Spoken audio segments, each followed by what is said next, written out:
We start on time, right? I think you're going to enjoy today's session, and this is part of the Brain Health Series 2. Can you hear that okay, Sandra? Okay. We're going to talk about strokes and stroke recovery, and I think everybody knows Dr. Zheng Zhu, and there's two faculty members from the College of Education, Jean, who had kind of presented quite a few things for us, and then Deborah, and Deborah's going to be a facilitator of the various presentation and questions and discussions. So, without any more to say, I would like to introduce our speaker, Dr. Zheng Zhu, and who's at the College of Education and specifically in the Department of Kinesiology. And she's going to have a very dynamic talk today. She's going to talk about diagnosis and prognosis of strokes, and then she would present cases using videos. And then we have a guest here. Yes. And we have a real life case here who's going to talk about her stroke and her recovery. So this is quite a treat. And Jane, just take it over. Okay, all right. So, all right. Thank you, Lenny, for the nice introduction. So we had another series, right? Or another talk that was also on stroke. Dr. Belagaji, he came here and talked about the diagnosis, right? Especially the prevention, how to prevent stroke, and the treatment. Can you hear me well? Yeah, okay. Oh, sorry. Yeah, so I'll try not to move it around. Okay.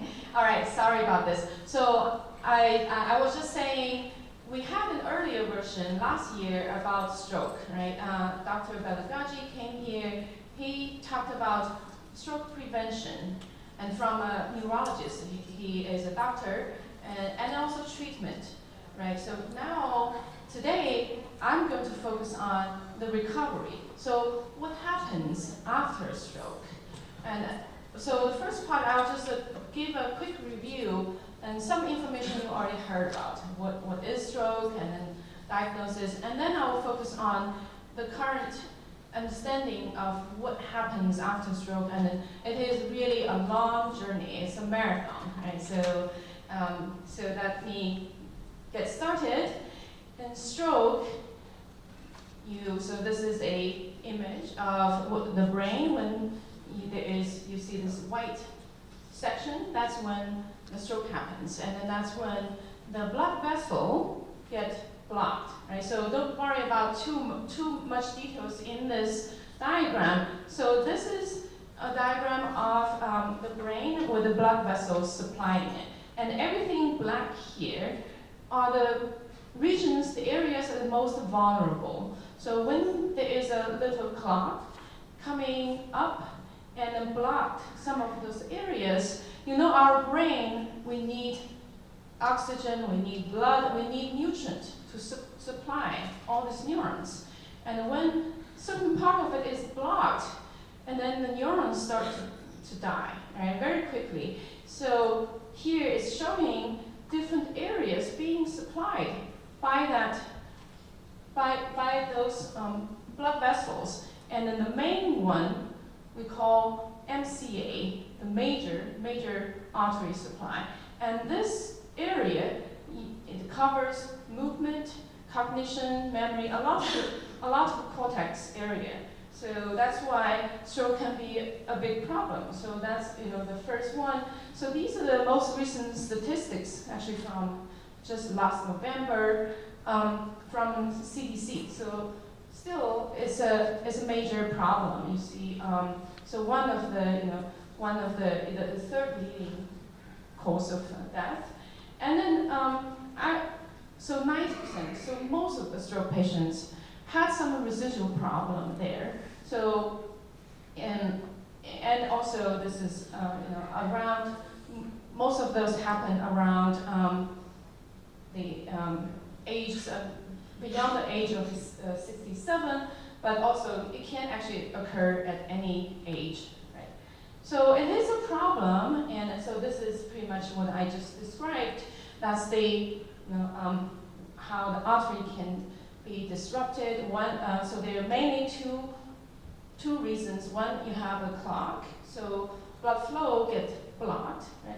Another one is it could be a burst, so blood start to go inside the brain. So that's the hemorrhage type of stroke. Right? So most of the strokes that we call ischemic. That's when you have a block there. Right? So because I'm going to focus on the recovery, right? So let's first look at what's the biology of recovery. Right. So this is what's happening over a 6-month period, or even longer than 6-month period. And at the very beginning, the first day, right, first 24 hours, that's what people call the hyperacute. And you see a lot of things going on in the brain. Self-death and hematoma, right? And then inflammation. So within the first week, a lot of things going on here, and there is this increased period of plasticity. So brain experienced a traumatic event, and then just amazingly, our brain is a biological system. It starts to heal immediately. So that's what. So you see this orange curve. This is within like 3 months, and people call it hyperacute or and subacute, acute and subacute. So this is the time when the brain is most plastic, and then a lot of it we call endogenous plasticity. There is increased plasticity in the brain. Brain just ready to heal. And then you start to see, oh yeah, so this is the green curve here. And then you start to see function start to come back, right? So, and it's the first 3 months, and that's the golden period for recovery, and we call spontaneous recovery, which I'm going to focus a little bit later. And then after that, usually people call after 3 or 6 months, that's chronic period. And again, we're going to, at different stage, there are different rehabilitation strategies. There are different things to focus on. So I'm going to focus each of those little by little, okay? So one thing to mention is still up to today. So the modern medicine is becoming, a lot of advantage, a lot of improvement now, right? So we can do a lot of amazing things in medicine. But with the stroke, because it's also such a long-term journey, and recovery still mostly happen with rehabilitation. Immediately after stroke, I'm also going to mention a little bit, like their treatment. There are a lot of things people can do. And then pretty much after the first few weeks, the rehabilitation strategies or these interventions takes over, right? So they're good news. So this is really the most recent statistics from American Heart Association. I just, so this is really this year. So overall, the cases are reducing nationwide. So that's really good news. And also, stroke mortality is also reducing, right? So that, but then there is some problem over here. So I guess we all know that Georgia is part of the stroke belt. they're still using, even though it was collected somewhere around 2000, so that was like 5 years ago. You see this is this dense purple area, and especially southern Georgia, and people call it, well, in several states, including southern Georgia, they call it stroke buckle, so that's even denser, right? So here, we do have more cases. So overall, if we take everything together, the problem is we have more and more stroke survivors because the mortality is reducing. That means we have more tasks, more challenge for the rehabilitation field to really manage stroke for this long-term recovery. Right, so this is the problem we have. So this is a video shared by, actually both Dr. Wolf and Dr. Barish came here, gave us talks, right? So this is a video from one of their trials, and it's called Interdisciplinary Comprehensive Arm Rehabilitation Evaluation. So the random controlled trial, and this is actually at the beginning. So there's no rehabilitation yet. This is actually what we had. Can you hear?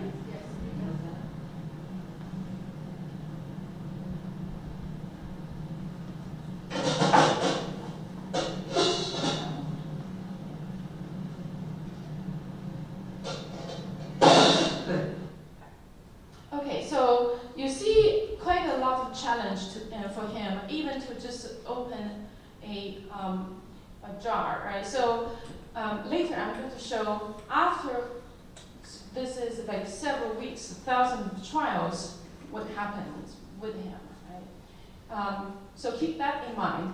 But then first I'd like to just very quickly cover what kind of impairment you would expect after stroke, right? The most devastating, of course, is the global function affected, including consciousness. So that's a really very severe cases. Actually, most stroke not like this, right? So that's good news. So there, energy, drive, everything, yeah, and then also including cognitive deficit, right? And then motor function. That's what I'm focusing on. So that's my specialty. So most patients had, especially at the beginning, had some motor impairment.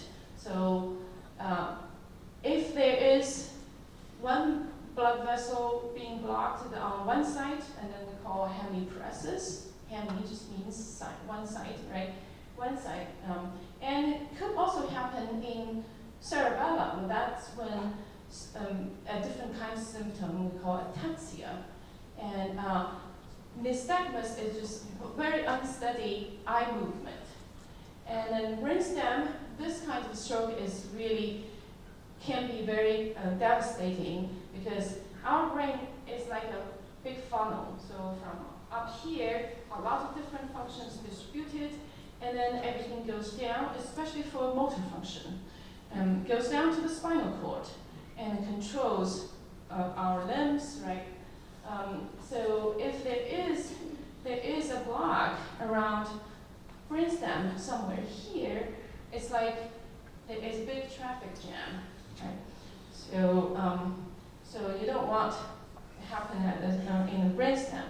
And apraxia is somewhere around the parietal, so somewhere back at the back side of the cortex. So that's an intersection or conjunction between cognition and the motor area. So you could see some confusion there. Some people might get confused about how to use a tool, for example. So the knowledge of your movement, right? And then sensory function. So we all know like the vision and then touch and sensation, pain, temperature.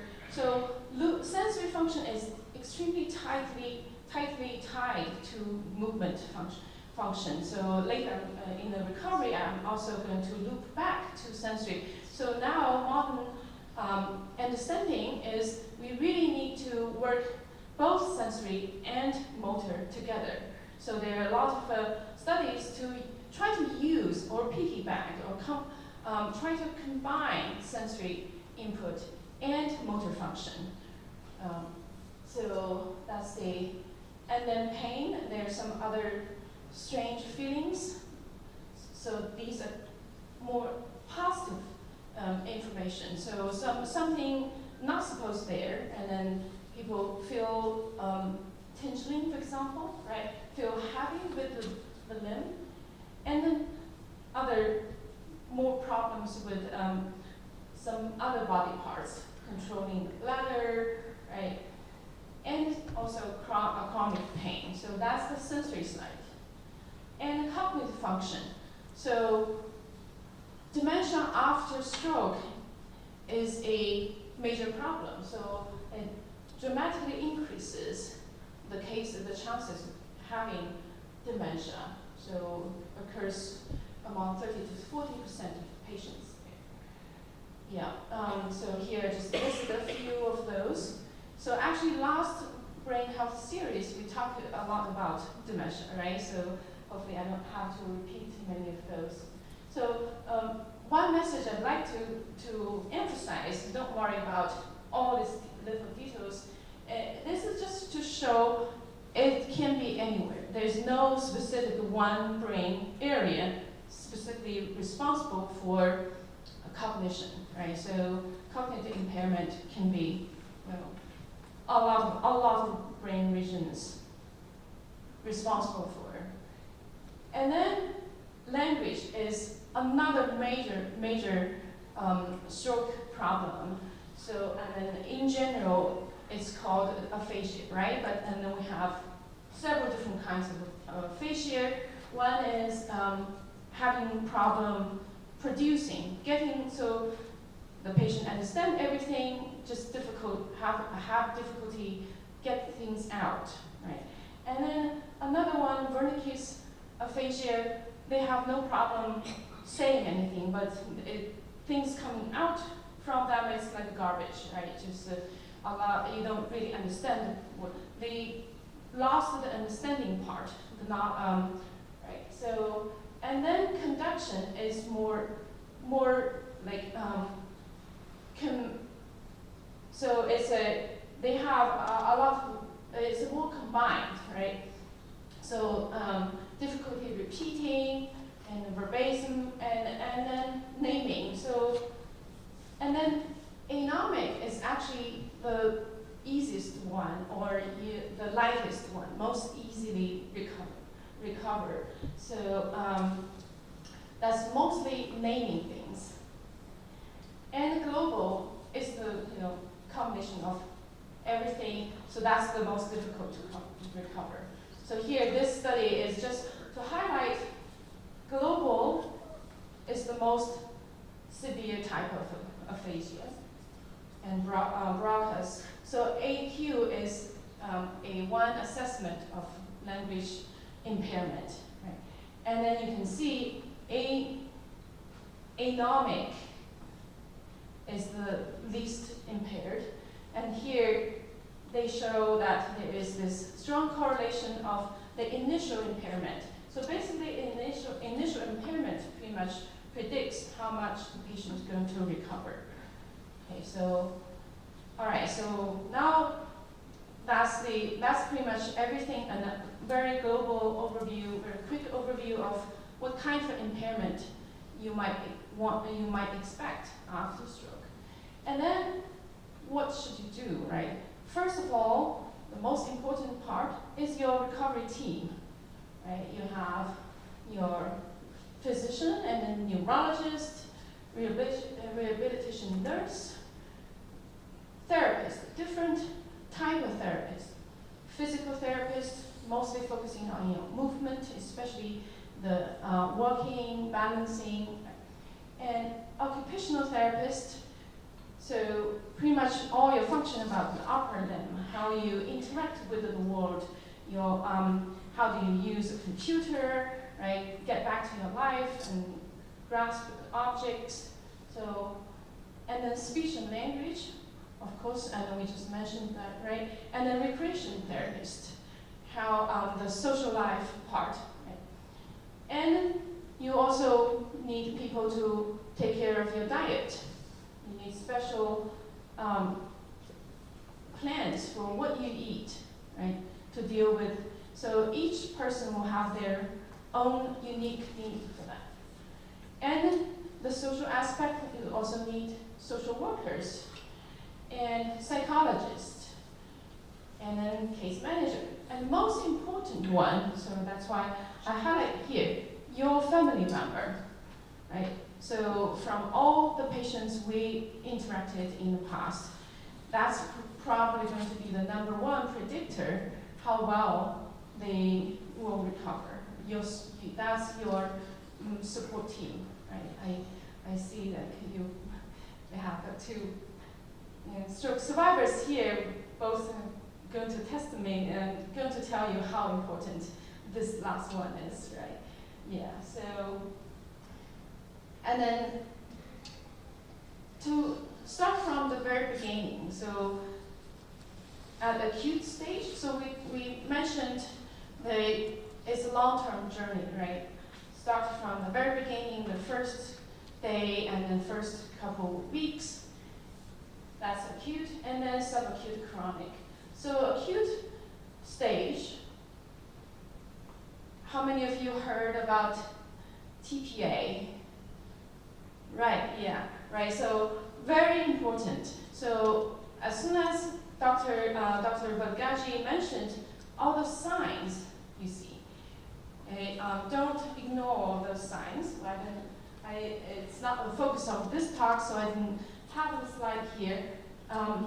If you want to check that his talk again, so make sure as soon as you feel something, and call somebody, call the nurse, call 911, and within 4.5 hours, that's the critical period to get the TPA. And that will dramatically improve the recovery. And they can also do some other things. So I think nowadays, this window is kind of for some special selected group of patients, they can extend this window. But still, this is very important. That's why, get to the emergency room as soon as possible. And there are some other treatment. For example, angioplasty and stenting, right? So subacute and chronic, that's when rehabilitation comes in, as I said, right? So the most important part at the subacute period is still, that's when the heightened dysplasticity is happening. So you want to take advantage of that plasticity and try everything possible. And then so this is augmenting on this new generation of neurons, right? And then at the chronic stage, it's more about managing and then try to improve. So we're going to get to that part. So very briefly, also mention secondary prevention. You want to prevent another stroke to happen, right? So how do we do that? Again, first we need to really figure out what are the causes of the first one. So this is we have a diagram. Most of the stroke, you can see more than 80% are ischemic stroke. And then within ischemic stroke, you can, majority of them are lacunar stroke, right? And then majority of those, criticogenic stroke. So this is the CDC guideline, the American Heart Association guideline. What should we do to find out the causes of the stroke? You don't have to really, I'm sure it's hard for you to see it. So basically, you want to use CT and MRI to figure out which part is the stroke, and then you go through all these charts and figure out what's the cause of that stroke, and how to manage. If once you figure out that the cause and then how to manage it, here includes long-term cardiac rhythm, monitoring the heart rhythm, and test for genetic problems there, right? And also test for infectious stroke and a few of those. So this is the monitoring the cardiac MRI, and the last one is a evaluate for other causes. So this is the guideline for secondary prevention. And then when you get to the therapy, so again, it takes a whole village. These are the people stroke patients interact with, the nurses, physical therapists. Usually they work with the mobility, coordination, balancing, as I mentioned, and a speech therapist, occupational therapist, right, and cognitive therapist, behavioral therapist, and home therapist. But overall, the key idea here, what I really want to emphasize, and can't emphasize more, is your own input. The motivation is the most important one, right? The inner drive.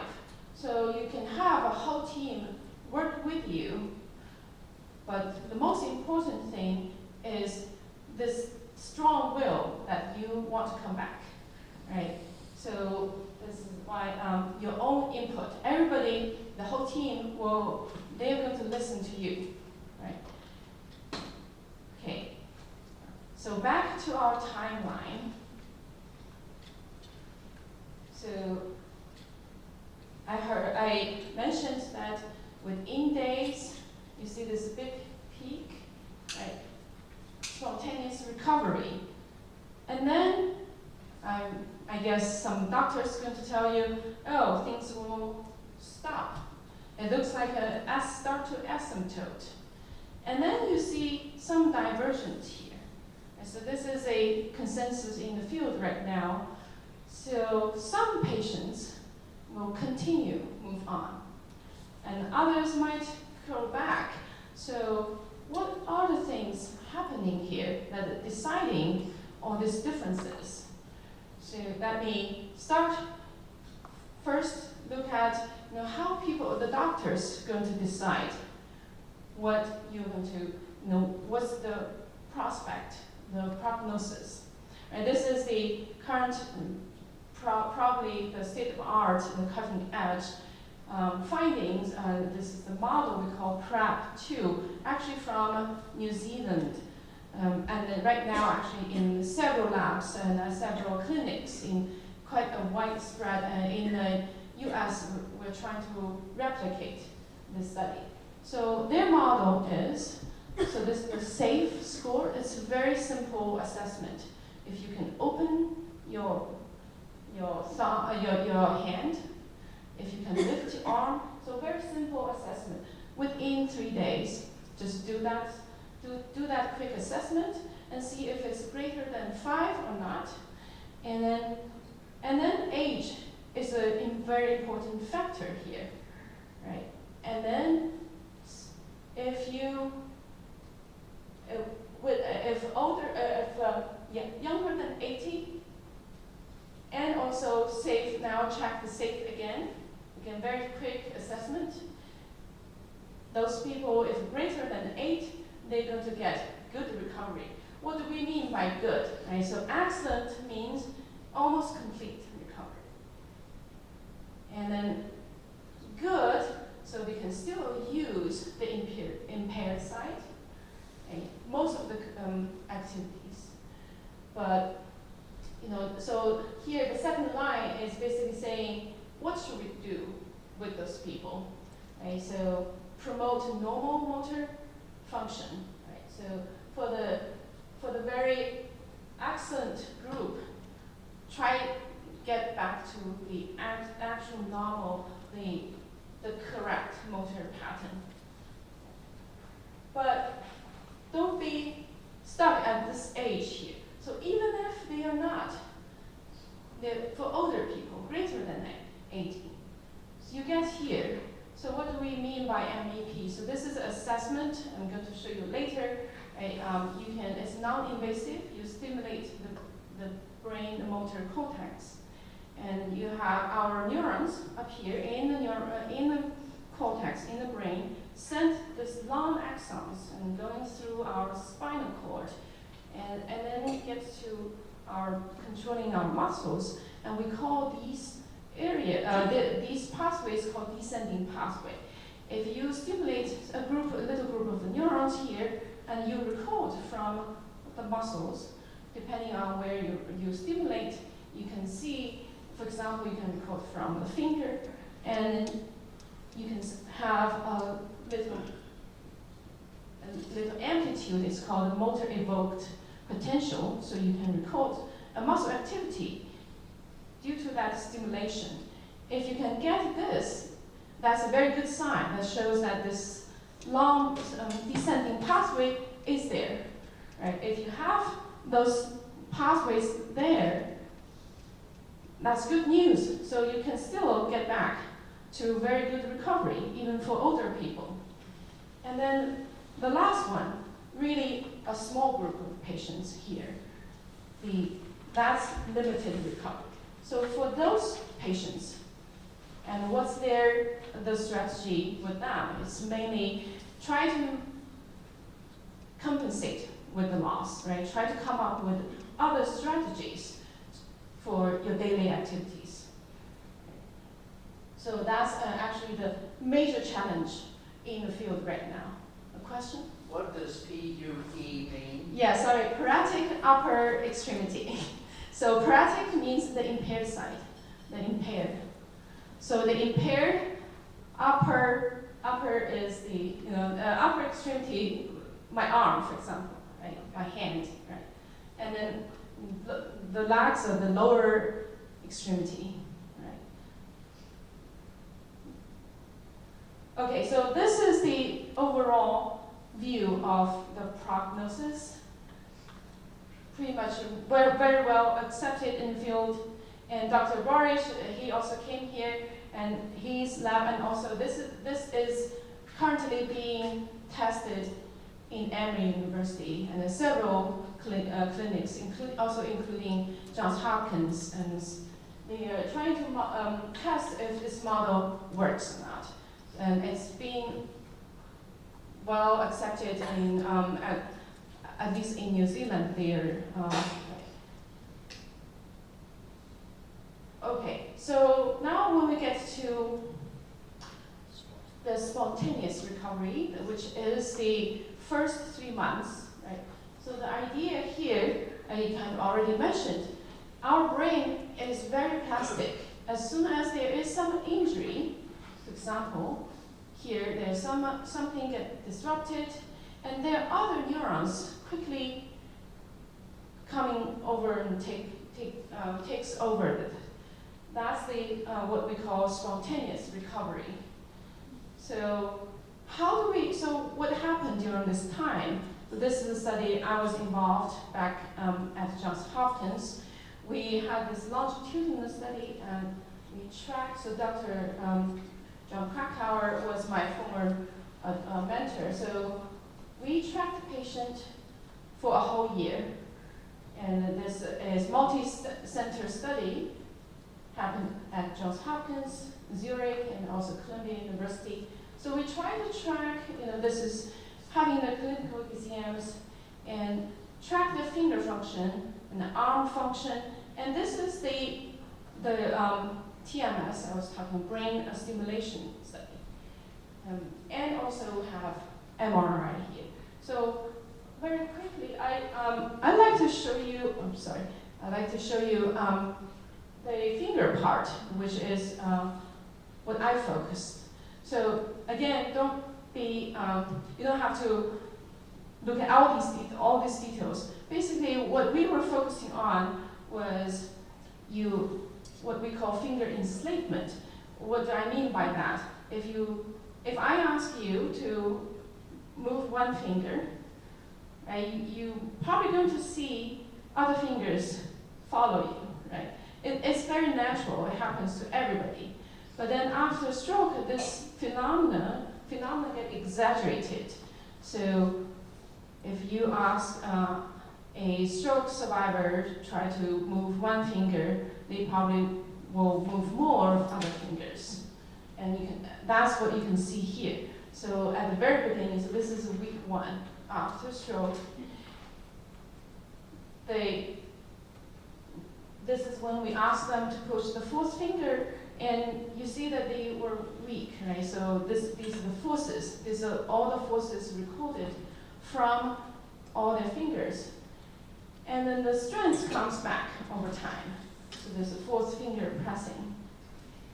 And initially, a lot of other fingers co-activate at the same time, right? And then later, you see things become much better. They are able to isolate that finger better. And the same thing, so this is when they try to push at much harder level, right? The harder you push, the more fingers going together, right? So now you also see that this is the same patient. Yeah. So we summarize that. So this ability we call finger individuation. So we see here, this is the recovery curve, as you probably see already, as predicted. And then that's the non-impaired side. Again, let me emphasize, this is spontaneous recovery, right? We didn't give patient any intervention. This is just purely observation. So I hope, this is 1 year, so things start to asymptote. That's the thing I don't want to emphasize. What I want to show you is what we can do even after. Do we have any hope, right, when things start to asymptote? So let me just first finish up what we found here. So we use, because we also have an MRI part, right? So this is the long descending pathway I was just talking about. And it's called corticospinal tract. So we have those neurons here that you can actually stimulate. Here, this is the MRI. We track. We use tractography, an imaging technique. We track the descending pathway. So the blue one is a normal part, and then this red part is this one patient's stroke. And so this is at the surface. So this is where this descending pathway starts from, and again the strokes start to really invade this pathway, right? And we actually found this individuation, especially the finger control, is more correlated, strongly correlated with the disruption of this pathway. So the fine control is really dependent on this pathway. And then since I talk about the brain stimulation method, so the MEP, right, motor evoked potential, if you can get it, and we also show this is especially important for finger recovery. So for arm, so people who have MEP, so the MEP plus, that we can't actually find anything from in this pathway. People have much better recovery, especially for the hand. So overall, from this study, the take-home message is we need to focus. So the finger part, or the fine control, is if you ask neurologists, they will say that's the first to go and last to come back, the most difficult. So the message from our study is actually you need to start focusing on the dexterity as soon as possible, early on, and also specifically target that. So how do we do that? Because after stroke, the most, and especially for more severe cases, people are just weak everywhere. They can't even lift their finger, right, or lift their arm. How can we even ask them to type on the monitor or on a keyboard or play piano? So very quickly, we think, oh, maybe if we try to compensate their loss of weakness. So we designed this tool that we have extremely sensitive sensors underneath each finger, and then we can exaggerate whatever they can, because patients themselves probably couldn't even see there is movement there. But if we can exaggerate that or give a lot of gain so that they can actually see what's happening, so give you, let me show you a couple videos, and then, so this is what we are doing right now. So on the computer monitor, they kind of like playing a little game, even though the hand, you can see, is not moving at all, but they are trying to push against the bottom of this, the fingertip. Because the sensors are extremely sensitive, any tiny finger wiggling movement can be detected. So now we can actually ask patients to do all kinds of tasks so that they can start to practice things, right? For example, this one is grasping objects, right? So just very quick. So yeah, so we are trying everything possible, and this is the one thing we're doing with the finger, right? Okay. Any questions? And then I can, before I move on. Okay. So acute, subacute, right? We try to really write on this heightened plasticity. And here again, don't be bothered by all these details. This is again a very nice slide shared by Dr. Burridge. So first, at the beginning, we have all these cell death and then the inflammation, all this injury happening. But then after that, we have the heightened plasticity period. So this yellow period is really spontaneous cell reorganization. And that's the golden period we want to take advantage of. So what kind of foods? Yeah. So question is it just 3 months? Can we actually extend it, right? If we could really extend this period, that's good news. That's everybody, what everybody wants, right? So there are several attempts. So this is a good news that so it's called FLAME, right? Called FLAME study. So patients were given fluorescein. Pretty much now it becomes almost a standard across the country, and they have shown that it did improve. So improve the recovery, and then they are it's not black and white, right? So there are some complications. The story is not complete. So some other studies show that the result is not that clear. But at least right now, a lot of clinics are doing this. Okay, they're giving patients the fluorescein.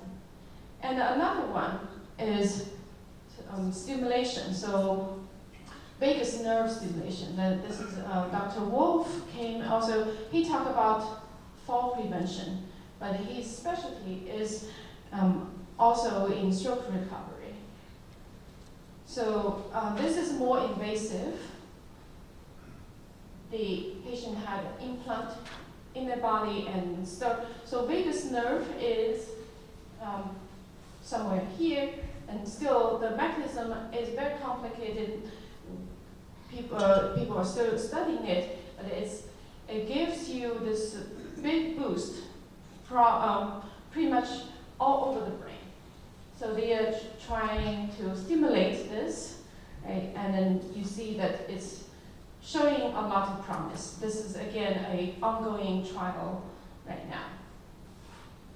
And this is actually animal study. So the current accepted idea is enriched environment. So you want to be very engaged in all kinds of activities. In this one is a study they use animal models. So in a very enriched housing, and they give the rats daily running exercises and also daily reaching and grasping exercises. And what they show is with this environment, they have heightened and sustained and the growth factor, increased the growth factors. Right, so to summarize, right, we want to really harness this period and try to extend this plasticity. Right? And we want to find the right task. Right? And the dose. So this one is a big question. How much is enough? Right? So let me go back to this study.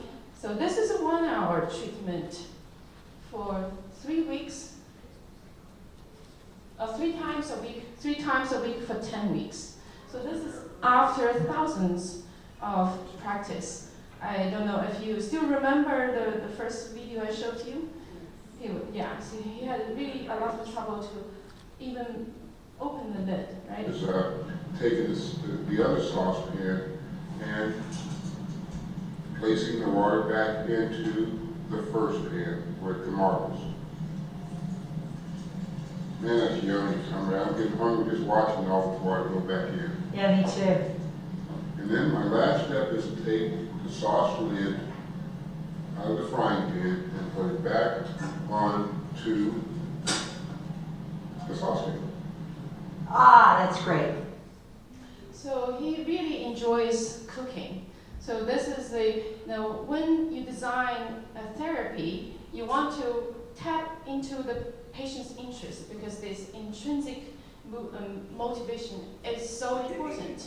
And you want to give them an enriched environment. So the few very successful cases I encountered, patients just turned their whole entire home to be a therapy session, right? So everything they do is their therapy, they just make everything in their life as a exercise. So that's really the key of recovery. And then this is another example, just finished the phase 1, and it's called Restore. What they're doing is, again, this is a proof of concept. They haven't get to the randomized controlled trial, phase 3 yet. So 1 hour per day for 10 days. And on top of standard therapy, they give people robotic therapy. And in this one, actually, Dr. Barani is familiar with this device. It's called the Kinarm. Right? So they have all kinds of activities here with this robot. And it's robot assisted, but it has to be initiated by the patient. And also they include, because I mentioned the sensory input, right? So they include all kinds of sensory input and also the proprioceptive, well, that's a jargon. So what do I mean by proprioceptive information? Is the people call it the sixth sense. So your feeling of where your arm is or where your body is. If I ask you to close your eyes and then push you around, you kind of know where your arm is, right? So that's the proprioception. And that's also very important for recovery. Patient who lost the perception has been found that have delayed the recovery. So they try to add all this sensory information in that robotic recovery. And indeed, they show that the control, so don't worry about all these, you just see the trend of improving, right? And here, this is a standard clinical assessment. You see the significant improvement in the control, the robot group compared to control group. So control group, they just have the standard rehabilitation. Right? So this is very promising, and then hopefully they can move to the third phase, the randomized control trial. So back to those problems. So these two examples, they all have patients doing it 1 hour per day, right? And that's on top of everything they are already doing. But exactly, so this is another slide shared by Dr. Borish. How many is enough, right? It's just there are so many studies. It's still a big question. We don't know yet. And here is, again, a huge contrast. In research, we give people hundreds of trials, but in clinics, the actual practice is not that optimistic, right? So that's the thing. The message is you have to do it yourself. Do it as much as possible. Inside the clinic, there are all kinds of complications. There are challenges for therapists too. So again, this is an ongoing study, and then the current understanding in the field, we don't know exactly how much is good enough yet. Right? So to summarize, for acute and subacute stage, again, we're still at this stage, what should we do? Right? Try to really take advantage of this increased plasticity, right? And try to avoid what we call maladaptive. So get stuck with a bad habit. One particular example is allow the patient, because this impaired sight is difficult, is challenging. So they tend to always do everything with the good side, the non-impaired side. That is one very common mistake. So always get back to, try the impaired side and try to get back to the normal pattern of movement as much as possible.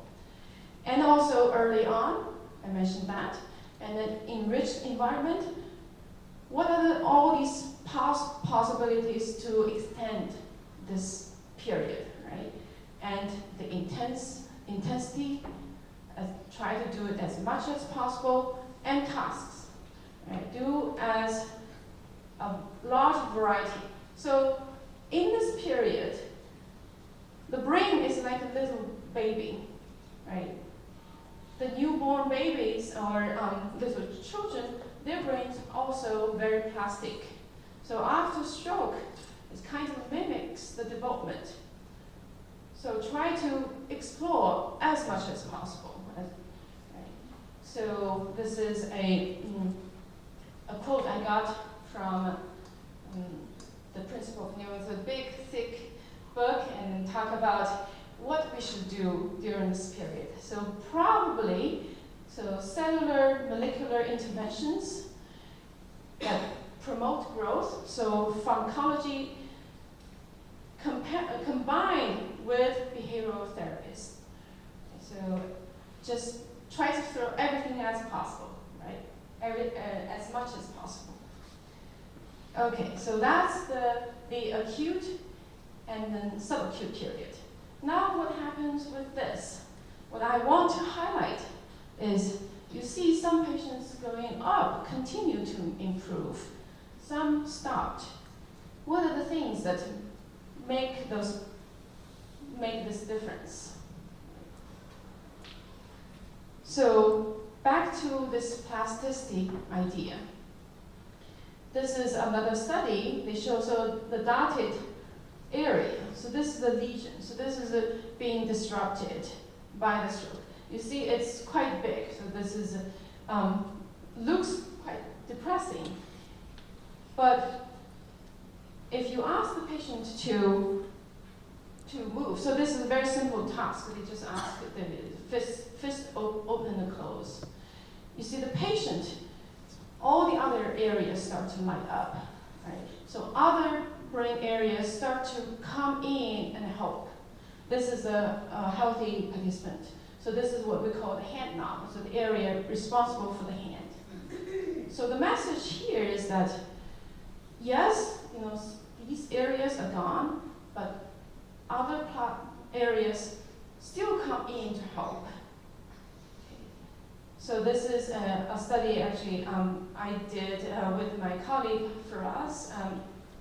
So we focus on the finger. So we asked patients, so these are all chronic patients, right? So the question is, can we even, at a chronic stage, can we still push this boundary of recovery?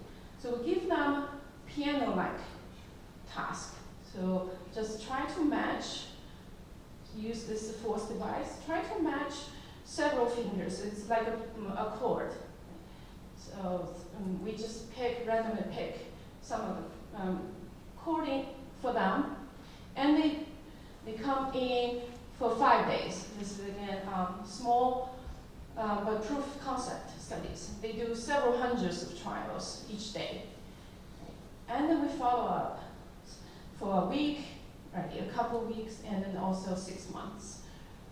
And you see, indeed, they improve the individuation. So this is the earlier I told you, right, that is in the ability to isolate one finger, not moving other fingers. So this one improved, and also the clinical assessment. So this is a very quick task and standard clinical assessment to ask patient to grasp an object and put on the shelf, right? Different size of object, a marble, a block. And this is the upper extremity, also a standard assessment to ask the patient to open their joints, like a lift arm, for example. Right? This is joint isolation. And also the strength assessment. So you see, this is 18 patients. They all improved. And also remarkably, this is their assessment of their quality of life. Just say, how do you feel like you are using your how satisfied you are with your life, and how much you are using your impaired arm, and that also improved. So that's really good news, right? And then sorry. And now we're moving away, a little bit away from motor. Now get to the sensory part. Remember I said sensory and motor, they are tightly and very closely tied together. So in the brain, they are right next to each other. Actually nowadays, more and more people are arguing that sensory cortex is just very similar to motor cortex. So if the infarct or the lesion, the impairment or disruption happens in the motor side, is mostly motor impairment. But if it's just happening in between, you will have both impairment, and then there's the sensory only, right? So here in this study, this is in stroke patients, and then they showed that the volume of sensory impairment is correlated with the speed of, this is the key pressing, the speed of patients'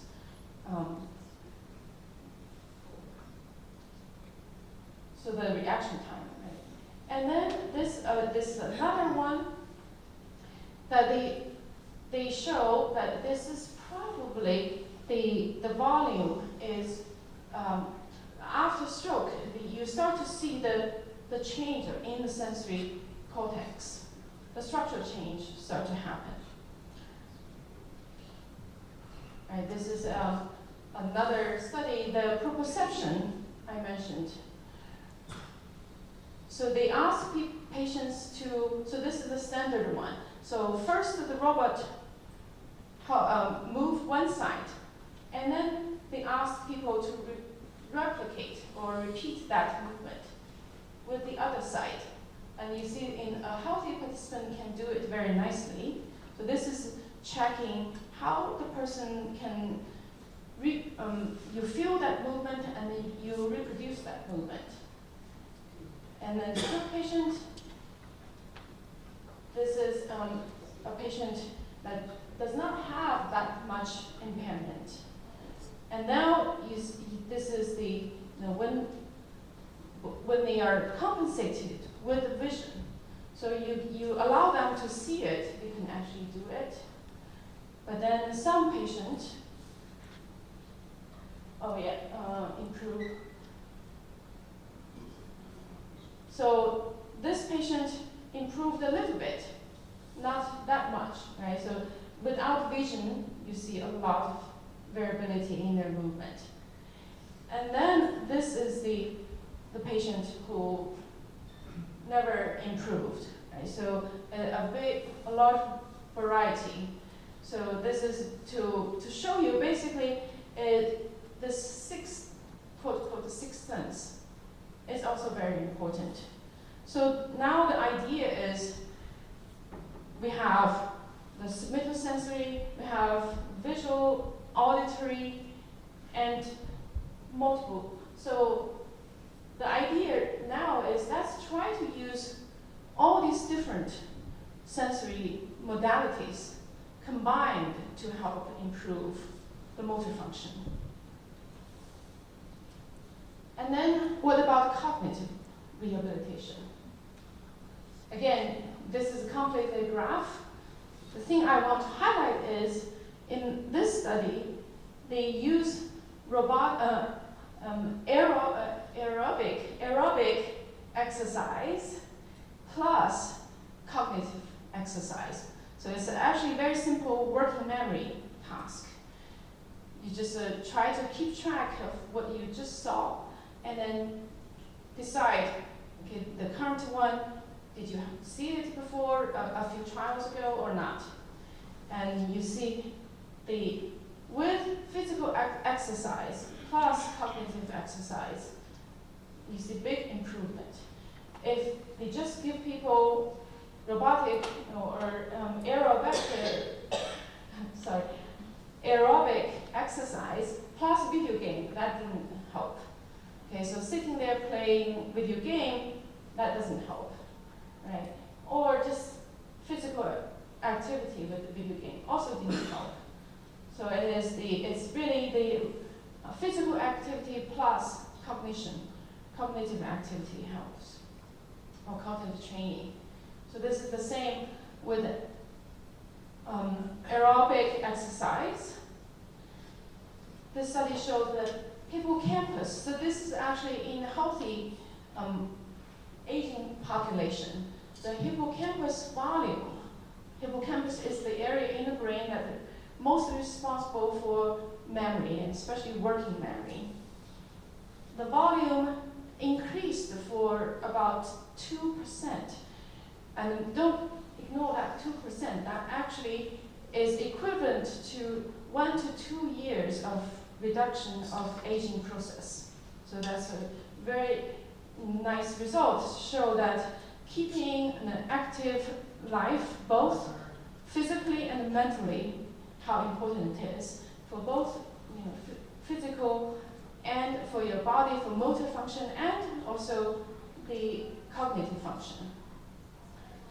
So this is the handout we have there, an NIH recommended 4 types of activity and for aging population. And this is another one.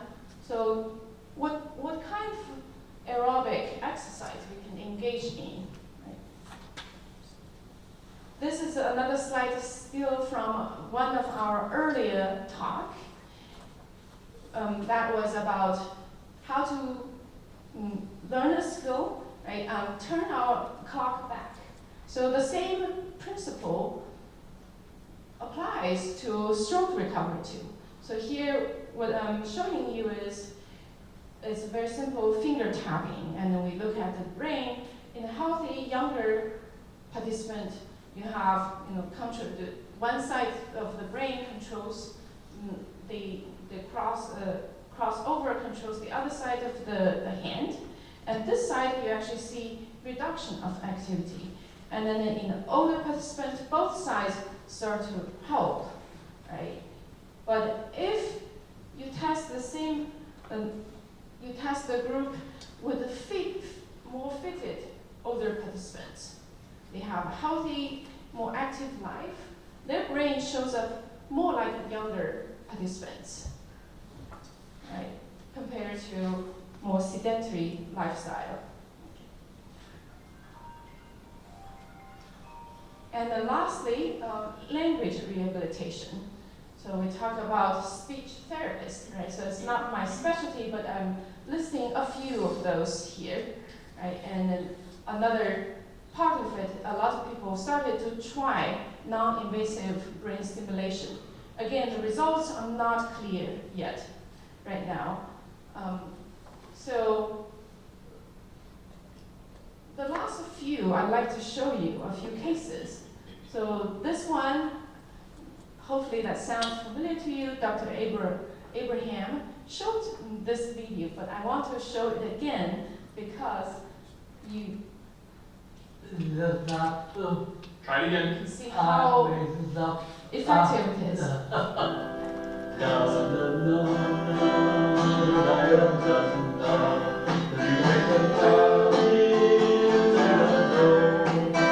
I'm Peter. I'm Peter. I'm Peter. How are you? How are you? Hello, I'm Peter. How are you? I am good. Thank you. How are you? You are my sunshine, my only sunshine. You make me happy since I'm away. So by using melody to engage his right hemisphere, we're actually leveraging what he can do over what he can't do. Yeah, so the idea is let's use other things. Try to be creative, right? This is using singing to get the language back. And then this one, very similar, but also more than singing. Music is therapy for 55-year-old Bill Forrester. I don't want to say I'm an artist, but I love the arts. About 4 years ago, Bill suffered a massive stroke on the left side of his brain. Initially, it robbed him of his ability to walk and talk, and recovery looked grim. The doctor, she said Bill is lost. Bill was far from lost, but he felt trapped inside, struggling with aphasia, where you know what you want to say, but you can't get it out. I was a public speaker before. I love talking. Speech therapy helped bring words back, and then Bill turned to music therapy to find his voice. They said help me for my diaphragm to exercise it. His voice just sounded more natural when he was talking. It just sounded like Bill again. During their sessions, Bill's music therapist uses music, lyrics, and instruments. The primary thing we do is work on his speech through singing songs, and then we also do some fine motor with him playing the keyboard and the guitar. Recent research from Cleveland Clinic shows that music therapy may help restore speech in some people who have recently suffered a stroke. Language is on the left, music is on the right. So the music can be used to help retrain the left side of the brain. Bill has already surpassed everyone's expectations. The man who would never walk or talk again is now running marathons and teaching, and he doesn't plan to stop there. I want my life again. I will be whole again. At Cleveland Clinic, I'm Erica Foreman. Okay, all right. So I hope, several of our series, the Brain Health series, having this recurrent theme that maintain a very active life, do as much as you can, and be creative, right? So your life, you have to take care of the psychological part. Motivation is number one, and then philosophically, you set a goal for yourself, right? What's your goal, right? To learn, and then the social aspect. It takes a whole village, right? Like a newborn baby, and your family, your caretakers, they are the most important people in your life. And then the quality of life. Focus on what you want. What's your goal again, right? What you want to focus on. Right? And lastly, just a little bit about the diet. Right? So this is you can actually find it. I'm not going to repeat. This is the 10 suggested from the Cleveland Clinic. And the last one, I'm going to introduce our patient here. She participated in our study, and then I was like, wow. She's going to tell us her journey of recovery using painting. So, Babs, please. I don't know what other slides you have. Yeah, I have your paintings. Yeah. So this is actually Dr. Samir Balagaji, one of our speakers, right? Last year, I think. Yeah. Can you see me?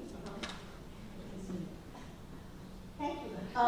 I'm really glad to be here today. I had an ischemic stroke 5.5 years ago, right here in Athens. And my neurologist is Dr. Balagaji. Some of you might have met him. One of the things he told me, I do want to say that I have participated in about 40 different therapies. Some of them I've made up and some I didn't, but I agree. My whole life is therapy. Everything I do is therapy, and that's how I look at it. And it's actually been a very interesting and worthwhile journey. That's not to say I wish that I'm glad I had my stroke. I'm not, but it is. There are some good things that have come out of it. One of those is that I found out that I could paint. This is my first painting. When you can't move a whole lot when you're still in the early stages of stroke, and I was a very active person before this, and I was so frustrated because I couldn't move, and I said to Dr. Balagaji, I think I'm going to paint. And he said, well, then you'll paint with your affected hand, which was good because I'm left-handed, and it's my left side that's affected. However, I was like, ooh, because it didn't work very well. This was my first one when I just sat down and gave it a try, okay?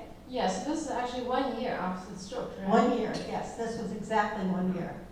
And then what I figured out from that was that I really couldn't move my wrist very well. So if you all are familiar with pointillism, one of the strands, it's kind of a pointillism in a way. All I could do, I call it dabbing. So I just dabbed the paint on. And this is another dabbing one, so this was number 3. And then this is 1 year later. Yes, and this was a failure in my opinion. No, move on from here. That's not. Oh, and I will say, okay, you can see the colored pencil. To get my wrist moving, I thought I should use pencil. And boy, pencil is really hard if your wrist doesn't move. And then we have the brain. Yes, this is the first in the series of paintings of my brain. I'm going to do another one. Thanks to UGA. There's a magnolia. Yeah, this is July.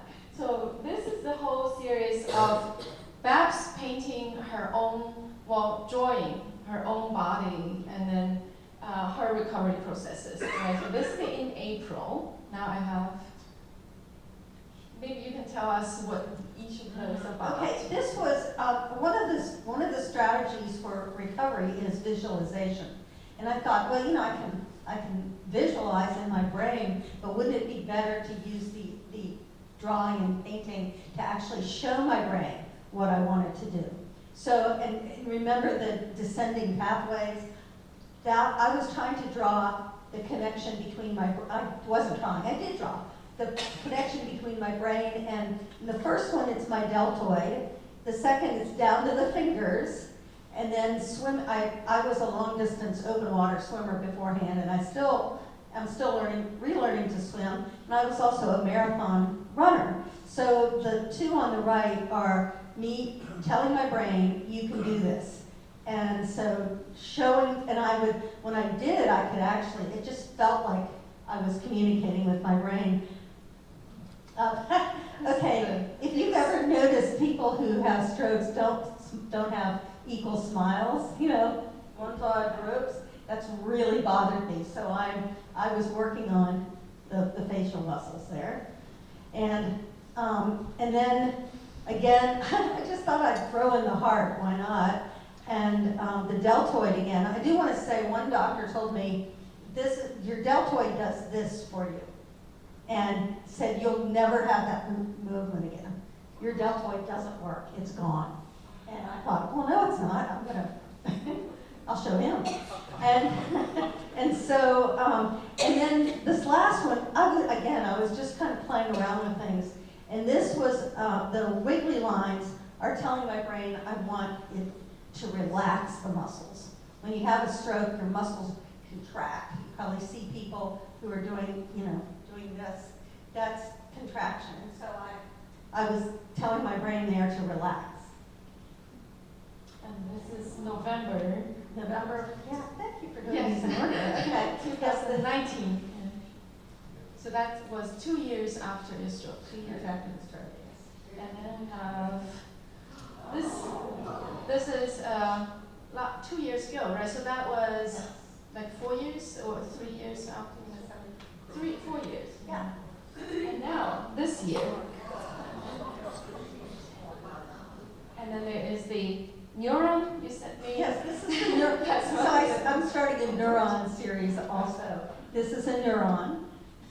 So the last one, I have to boast about this one because Babs and I met and we had this conversation and she showed me all her paintings and I was like, well, when you paint, you use your brush and it's mostly your wrist. You didn't exercise your fingers. So she started finger painting.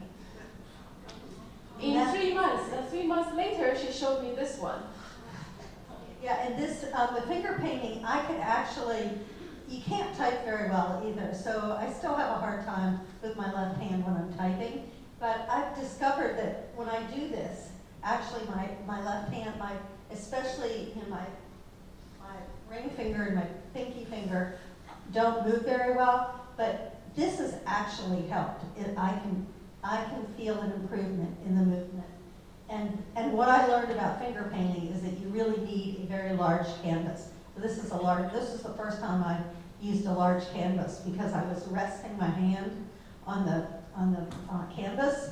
And in this case, I had to just, I couldn't rest it. So it also was really good for my arm as well as my fingers.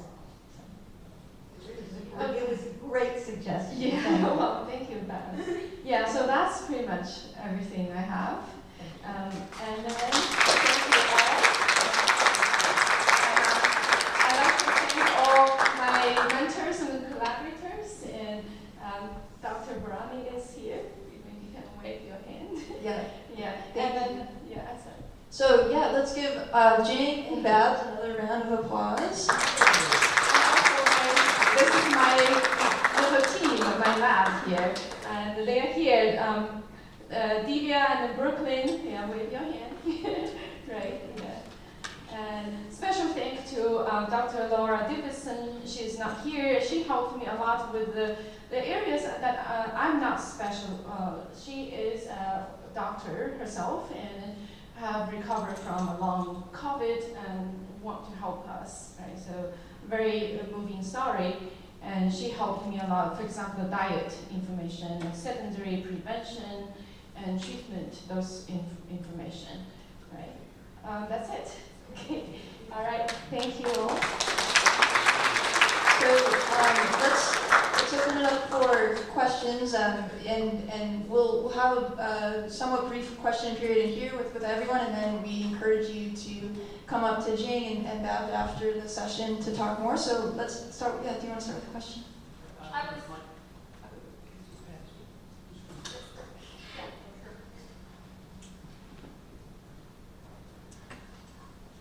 I was extremely interested when you talked about the importance of working immediately with fine dexterity, music, finger movement, and whatnot immediately, because when my mother, who was an excellent pianist, had a stroke, I don't know, 5, 6 years ago, and I was saying, hey, can we do something about her finger dexterity? They brushed me off. What do we do when we get that kind of reaction? Because I didn't have enough wits to say, no, wait a minute, this is important. Yeah. Again, all this advice, because so this is, again, I was told things we know in the lab. Guess how many years it takes? About 14, 15 years. Yeah, get to the clinic, right? So. So how can we, as caretakers for people we love, push that agenda? Yeah, so that's a very, great question. So we're trying to speed up, right? The whole field trying to speed up this process. And I will say again, I'm not a clinician, right? I try everything possible at home, right? That's why a family. A team, caregivers are very important for recovery, right? Right now, pretty much the consensus in the field is you want to try as much as possible. You want to, if you say 10 years ago, people probably will say, oh, be careful, you might cause some damage, some injury, or now the consensus is, well, let's just try as much as possible. So you can do it at home, right? Even though the therapist, there are also insurance considerations, right? At the clinic, when you go visit your therapist, that's probably only 1 hour maximum or several, maybe half an hour, and then they give you some instructions and you go home. Question is, it's all relying on what you do yourself, right? And especially some patients, motivation is a problem because many stroke patients are depressed. So they were clinically depressed. So this is not their problem. It's because the brain damage, and then they also see this huge contrast. So you can go to psychologists, a therapist, and talk to them. If they show less motivation, something has to be done there, right? Maybe give them some intervention, and you as a caregiver, try to motivate them as much as possible. That's what I would say. Right, and that's why it's such a multifactorial problem, right? So when Jing mentioned the studies with fluoxetine, right? That's an antidepressant, right? Right. Prozac. So you're talking about giving someone an antidepressant, and it's improving motor function, something completely that you think would be not related. But it's really this underlying, how can we increase or enhance your motivation to do something? Because as Jing said, this is not something like, oh, just do it, right? Just be motivated, and then you'll be better. It's something that is sometimes beyond your control, and that's why it takes a team, and it takes this approach from all these different angles to improve recovery. So that's an important point. Right, exactly.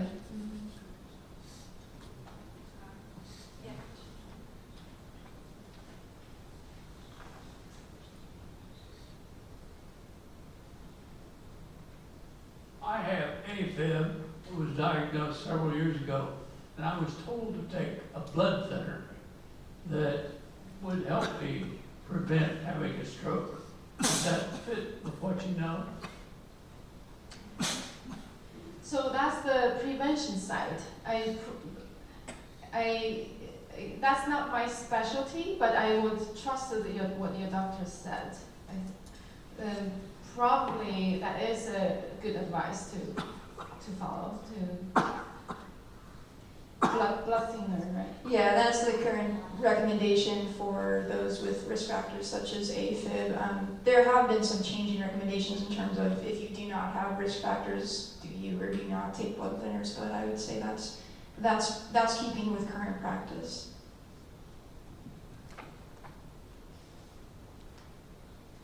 So I had a question, Jane. So you mentioned we're talking about the importance of early rehabilitation. So is there a time is there a time that's too early? How early are we talking about? Are we talking about months after the stroke, days, minutes? You know, on the way to the hospital, should we be trying to do finger exercises? How early is too early? Well, there's no clear answer, but back then people probably say wait until after the first week, right? But now there's no limit. Do as early as possible. As soon as you're able. Yes. Yeah. And what's the role of family and caregivers in trying to encourage that? So at early stage, I would say that it's probably about the same as when they go back home. So when you're there, so so back then when I was at Hopkins, the hospital, you actually see and you hear a lot. Patients spend 80% of the time in bed, basically. Even though they have the schedule, they have the therapy, that's usually happening a few days, probably a week after everything gets settled. But even when they have the inpatient therapy, they spend most of the time really lying there watching TV. So you as a caregiver, there you can always, you are there right next to their bed and just tell them, okay, try something, right? Do whatever, try to use the utensil, even though they probably struggle and lift their fingers. Give them a little task whenever they are awake. That's what I would say. Thank you. Yeah. Other questions? Yeah, perhaps. I wanted to say one thing just after all the questions. Yeah, sure.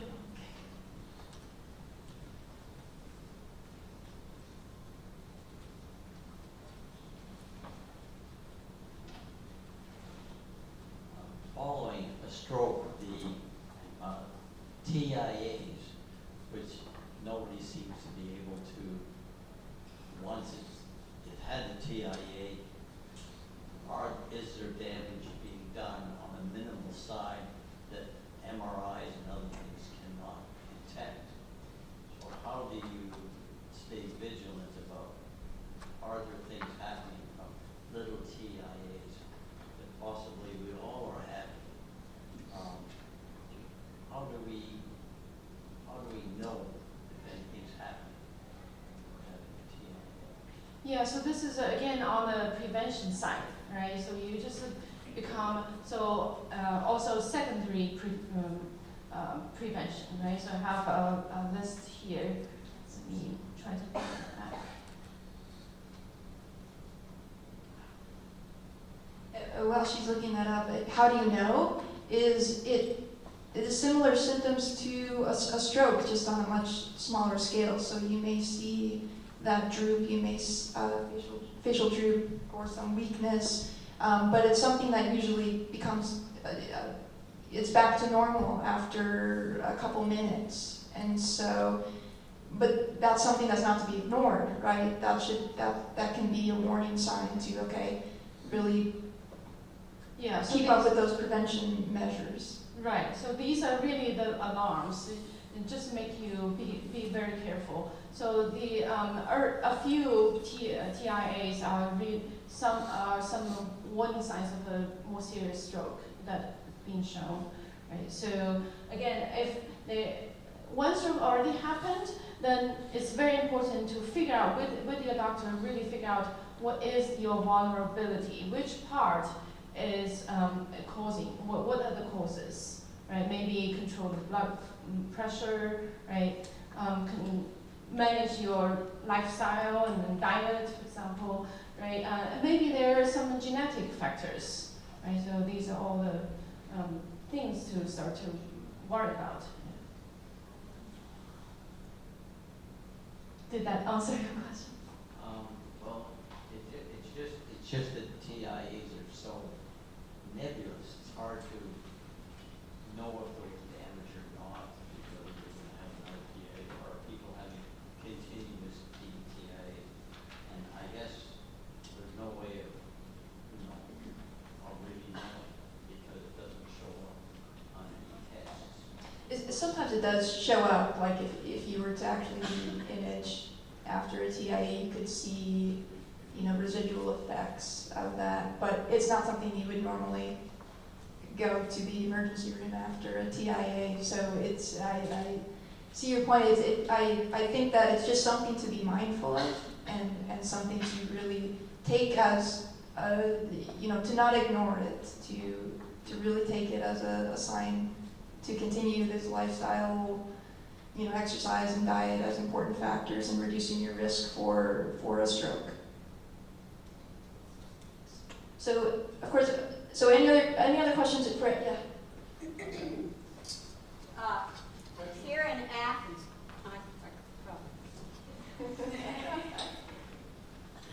We're making money walking in. 2 questions. Do both hospitals here in Athens administer TPA? I believe so. Pretty much our, we have, are you referring the St. Mary's and then Piedmont. Piedmont? In other words, if you have a stroke, is there one hospital, do both hospitals administer the TPA or do they have to fly you to Atlanta? Yeah, well, I have to check with them. No, I believe they should have. They do, right? Well, I know I was told that, I went to St. Mary's and I was told I was not a candidate for TPA.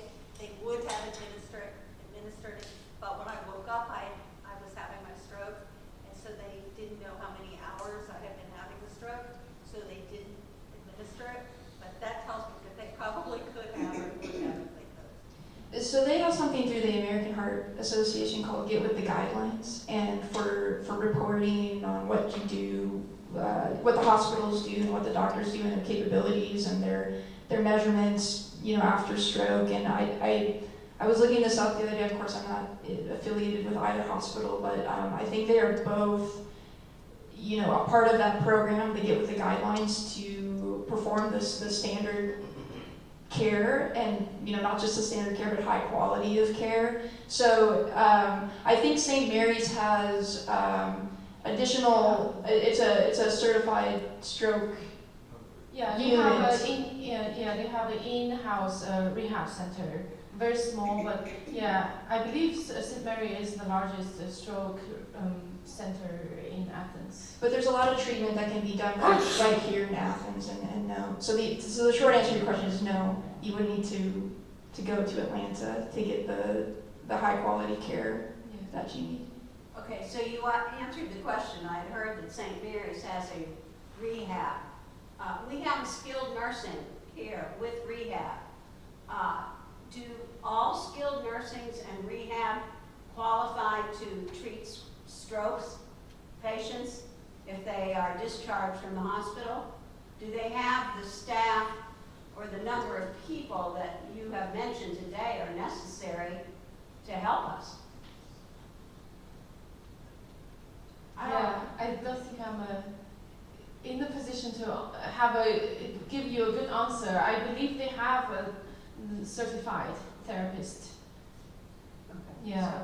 So you can get the, If if it's skilled nursing, you can go there or rehab. if you like, I can try to find out that answer, because we actually also have connections with St. Mary Stroke Center. We can actually ask them. So let me, so again, please talk to Jing after with any more of your questions, but thank you so much for coming. Let me give Babs the final word here. Yeah.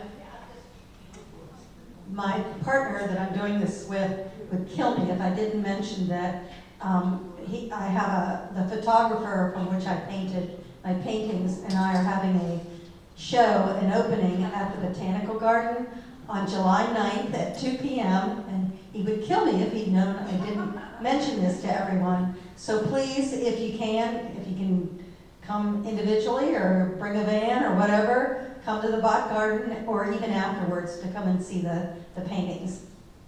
Thank you for letting me do that. I want to just make a note here. It's not easy to assemble a team of experts from different disciplines to come together to evaluate and make diagnosis. And so, I think for those of us trained in big medical centers, we can find these expertise, but anywhere else, it's not an easy thing to do. Yeah, that's true. So, Lenny, is that a question or is it? I completely agree. Yeah, I completely agree. Yeah. So that makes us to be thankful, right? How fortunate we are having the team around. Thank you so much for coming. Yeah, thank you all.